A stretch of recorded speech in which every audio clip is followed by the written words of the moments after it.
ሰበር መረጃ ዓለም በአንድ ትንፋሽ የምትጠብቀው የሃያላኑ ቁማር በቤጂንግ ቀይ ምንጣፍ ተጀምሯል።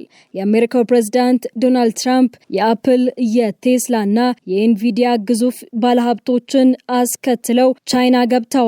ትራምፕ ስለ አሜሪካውያን የኢኮኖሚ ችግር አላስብም ሲሉ በይፋ እየተናገሩ በኢራን ላይ የከፈቱትን ጦርነት ግን የተቀደሰ ተልዕኮ በማለት ቀጥለውበታል። በሌላ በኩል ኢራን አሜሪካን ክፉኛ የሚያስቆጣ አዲስ ወታደራዊ እርምጃ ወስዳለች። ከእንግዲህ የአሜሪካ ጦር መሳሪያ በሆርሙዝ ሰርጥ በኩል አያልፍም ሲል የኢራን ጦር በይፋ አውጇል። ማንኛውም መርከብ በሰርጡ ለማለፍ የኢራንን ፍቃድና ክትትል ማግኘት እንዳለበት የተገለጸ ሲሆን ትራምፕ ሞኝነት ቢሰሩ ግን የፋርስ ባህረ ሰላጤ የአሜሪካ የባህር ኃይሎች መቃብር እንደሚሆን ማስጠንቀቂያ ተሰጥቷል። ኢራን ለሰላም ድርድር ቻይናን ዋስ አድርጋ የመረጠችበት ስውር ምክንያት ምንድን ነው? ትራምፕስ ከቻይናው ዢ ጂንፒንግ ጋር ምን አይነት ሚስጥራዊ ድርድር እያደረጉ ነው? እነዚህን አዳዲስ ሰበር መረጃዎች በትንታኔ ይዘናል።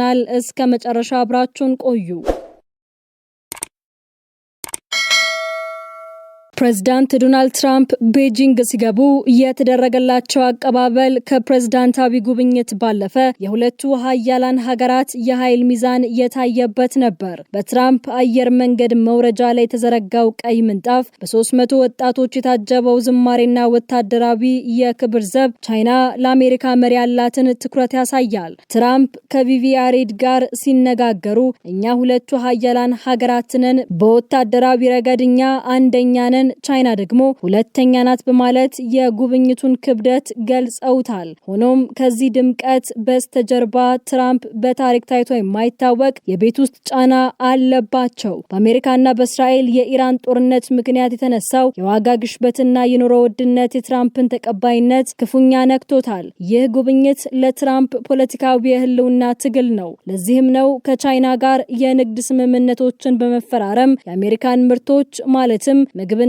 አውሮፕላኖችን ለመሸጥ ከምንም ነገር በላይ ስለ ንግድ እናወራለን ብለው የሄዱት። የትራምፕ ጉዞ ሌላው ልዩ ገጽታ የቴክኖሎጂ ዘርፍ ግዙፎችን አስከትለው መሄዳቸው ነው። የኤንቪዲያ ዋና ስራ አስፈጻሚ ጄንሰን ሁዋንግ፣ የቴስላው ኢለን መስክ እና የአፕሉ ቲም ኩክ በጉዞ መካተታቸው ትልቅ ትርጉም አለው። ትራምፕ በትሩዝ ሶሻል ገጻቸው ላይ እንደገለጹት ቻይና ገበያዋን እንድትከፍትና እነዚህ ብልህ ሰዎች ተአምራቸውን እንዲሰሩ መጠየቅ የመጀመሪያው ተግባራቸው ይሆናል። በተለይ ኤንቪዲያ ኃይለኛ የሆኑትን የኤች200 አርቲፊሻል ኢንተለጀንስ ቺፖችን ለቻይና ለመሸጥ ከቁጥጥር ባለስልጣናት ፍቃድ ለማግኘት እየታገለ ባለበት ወቅት ትራምፕ የኩባንያውን መሪ ይዘው መሄዳቸው ለቴክኖሎጂው ዘርፍ ትልቅ የዲፕሎማሲያዊ ድጋፍ ነው። ኢራን ከአሜሪካ ጋር ለሚደረግ ማንኛውም የወደፊት የሰላም ስምምነት የያዘችው አቋም አሁን በግልጽ ተቀይረዋል። የኢራን መንግስት ከአሜሪካ ጋር ለሚደረግ ድርድር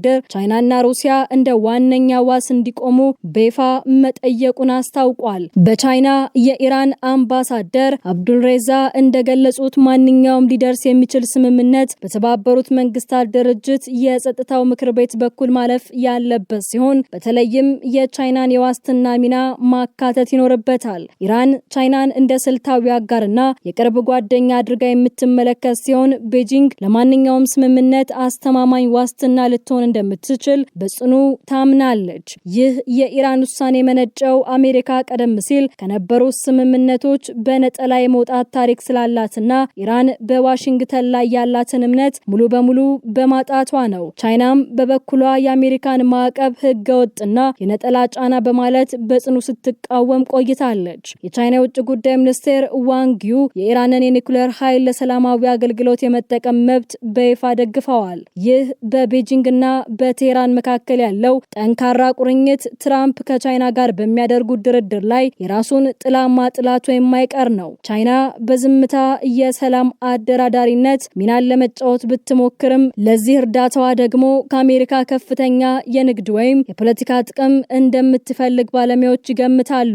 ይህ በሁለቱ የዓለማችን ግዙፍ መሪዎች መካከል የሚደረገው ስብሰባ ለሚቀጥሉት ዓመታት የዓለምን አቅጣጫ የሚወስን እጅግ መሰረታዊ ክስተት ነው። በድርድር ጠረጴዛው ላይ የተቀመጡት ጉዳዮች ከጦርነት እስከ ከፍተኛ ቴክኖሎጂ የሚዘልቁ ሲሆን እያንዳንዱ ስምምነትም የራሱ የሆነ የዋጋ ተመን አለው። ቻይና ሶስተኛ ወሩን የያዘውን የአሜሪካ ኢራን ጦርነት ለማስቆም በዝምታ የሰላም አደራዳሪ ለመሆን እየሞከረች ነው። ትራምፕ ስለ ኢራን ጉዳይ ከፕሬዝዳንት ዢ ጋር ረዥም ውይይት እንደሚያደርጉ ቢገለጽም ቻይና ለዚህ እርዳታዋ ከአሜሪካ የምትፈልገው ትልቅ ምላሽ ስጦታ እንደሚኖር ግልጽ ነው። በትራምፕ አስተዳደር በኩል ግልጽ ያልሆኑ ምልክቶች እየታዩ ነው። በአንድ በኩል ግዙፍ የጦር መሳሪያ ሽያጭ ለታይዋን ቢፈቅዱም በሌላ በኩል ግን ቻይና ጥቃት ብትሰነዝር አሜሪካ ታይዋንን ለመከላከል ያላትን ቁርጠኝነት ዝቅ አድርገው እያሳዩ ነው። የውጭ ጉዳይ ሚኒስቴሩ ማርኮ ሩቢዮ እንደገለጹት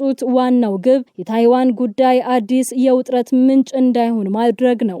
ትራምፕ ቻይና የአሜሪካን የግብርና ምርቶች በከፍተኛ መጠን እንድትገዛ ግፊት እያደረጉ ነው። ቻይና ደግሞ በበኩሏ አሜሪካ በንግድ አሰራር ላይ የጀመረችውን ምርመራ እንድታቆም ትፈልጋለች። ምክንያቱም ይህ ምርመራ ትራምፕ በቻይና እቃዎች ላይ ከፍተኛ ታሪፍ እንዲጥሉ በር ሊከፍት ይችላል። ቻይና በኤአይ ኢንቨስትመንት ኢኮኖሚያን ለማሳደግ ስትተልም፣ አሜሪካ ግን ቴክኖሎጂ ይሰረቃል በሚል ስጋት ዘመናዊ ማይክሮፕሮሰሰሮች ወደ ቻይና እንዳይላኩ ዳለች። እዚህ ጋር ቻይና አሜሪካ ለቴክኖሎጂ ምርት የምትፈልጋቸውን ሬር ኤርዝ ማዕድናት እንደ መደራደሪያ ልትጠቀምባቸው ትችላለች። ከዚህም ባለፈ የዩክሬኑ ፕሬዝዳንት ቮሎዲሚር ዜሌንስኪ ትራምፕ ከዢ ጋር በሚያደርጉት ቆይታ የሩሲያን ወረራ ለማስቆም እንዲወያዩ ጥሪ አቅርበዋል። በደቡብ ኮሪያ የተጀመረው የሁለቱ ሀገራት የፋይናንስ ተወካዮች ንግግርም ባለፈው ጥቅምት ወር ላይ የተደረሰውን የንግድ ስምምነት ለማስፋትና ሰላማዊ ትብብር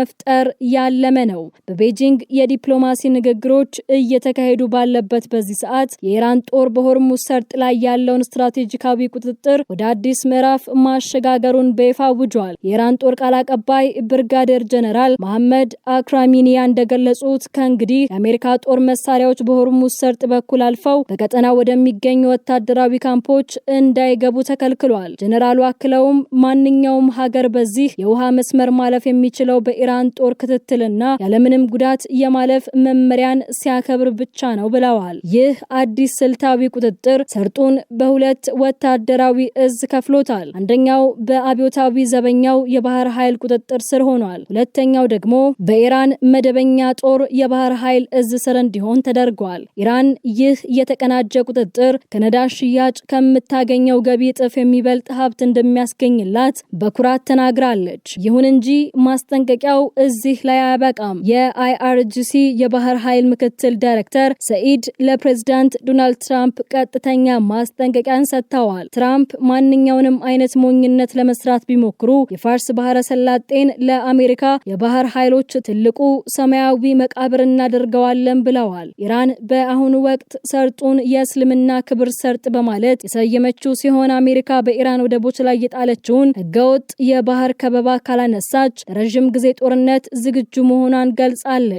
ቀደም ሲል 70% የሚሆኑት የቀጠናው የአሜሪካ ወታደራዊ ካምፖች በኢራን ጥቃት መውደማቸውን የጠቀሱት የኢራን ባለስልጣናት አሁን ደግሞ አሜሪካን ከመላው ቀጠናው ጠራርጎ የማስወጣት ሶስተኛው አብዮት መጀመሩን አውጀዋል። ክብሯትና ክብሯን የዓለም ፖለቲካ አቅጣጫ አሁን በቤጂንግ ቤተመንግስትና በሆርሙዝ ሰርጥ ማዕበል መካከል ይወዛወዛል። ትራምፕ በኢራን ላይ የጀመሩትን ጦርነት ሳያቆሙ ከቻይና ጋር የኢኮኖሚ ድል ለመጎናጸፍ እያደረጉት ያለው ጥረት ለዓለም ሰላም ምን ይዞ ይመጣ ይሆን? ኢራን የሆርሙዝ ሰርጥን ሙሉ በሙሉ በመቆጣጠር የአሜሪካን ወታደራዊ እንቅስቃሴ ለመክታት መነሳቷ የቀጠናውን የኃይል ሚዛን ወደ ምስራቁ ኃይል ወይም ወደ ቻይናና ሩሲያ እንዲያዘነብል ማድረጉ አይቀርም። ትራምፕ ቻይና ጉብኝታቸው የፈለጉትን የንግድ ስምምነት ያገኙ ይሆን ወይስ የኢራን ማስጠንቀቂያ አሜሪካን ከመካከለኛው ምስራቅ ጠራርጎ ለማስወጣት የተጀመረው ሶስተኛው አብዮት መጀመሪያ ይሆን? እናንተስ በዚህ ጉዳይ ላይ ምን ትላላችሁ? ሐሳባችሁን በኮሜንት መስጫው ላይ አጋሩን። እነዚህንና መሰል ጥልቅ እውነታዎችን በየቀኑ እንድናደርሳችሁ ለቻናላችን አዲስ ከሆናችሁ ሰብስክራይብ ማድረጋችሁን፣ ቪዲዮንም ላይክና ሼር ማድረጋችሁን አትርሱ። በሚቀጥለው ዝግጅት እስከምንገናኝ ሰላም ቆዩን።